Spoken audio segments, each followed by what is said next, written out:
Just curious about your thoughts on Brandon Aiyuk, given that he didn't have, he was only a 1-year starter, so pretty limited sample. But assuming with him, it's about the physical traits that you covet, and could you explain what those traits are that you saw in him?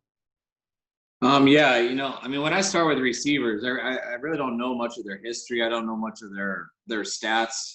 I just get a list from our scouts and John's whole team of guys they've been studying for a few years, and they give you all the guys they think are going to be eligible towards the top. And Ayuk was up there in those top 6 guys, and I think 5 went today, if I'm not mistaken, and there's going to be a couple more that probably go tomorrow in the first 10.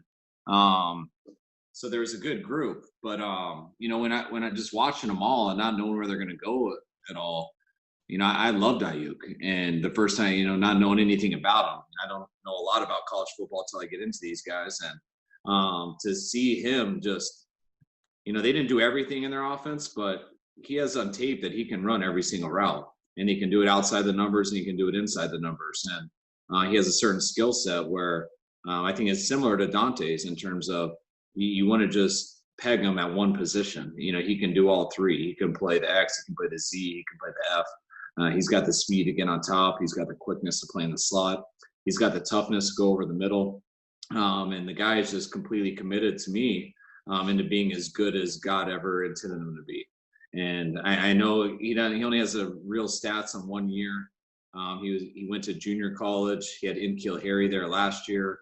So there's a lot of things that go into that is why he probably wasn't considered to go before 13 for most people. But just watching him, the guys, what he's put on tape this year at Arizona State and getting to meet the person, everything he did there, he was more than a viable option at 13. And the fact that we were able to get him late, I feel very fortunate and very happy for the Niners today. I think when we reached out for Emmanuel and made that trade, we just needed a consistent receiver who could do a little bit of everything. We didn't have to only put in on this play or that play, who was just a down in and down out receiver. It didn't matter where you put him, and it didn't matter what the play was. And that's what we got a little bit with Emmanuel when we traded for him. And that's what I think we're getting with Brandon. There's not something like, all right, if we use him this way, he'll be really good. I think Brandon would have been great whatever team he went to. And I'm so excited to have a guy like that because I think we can use him any way we want. And I think he's capable of doing everything from an athletic standpoint. And I think he has the mentality from a toughness standpoint in terms of the contact of the game, and also in terms of this guy's just not happy with today. This guy wants to be great, and I want someone like that. And I think he has the tools to be great. I think he has the mindset to be great. And I promise you, schematically, we're going to give him every chance to do that. And when that's the case, and you have a guy wired that way, and you have a system that way, what can hold him back? And there's always injuries that you can't hold into it. But Brandon is. You guys asked if he's the top guy. He was my favorite receiver I evaluated. There's no doubt in that.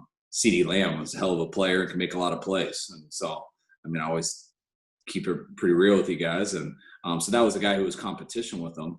But in terms of the receiver and just all the positions and developed, this guy was there from the first time we watched him.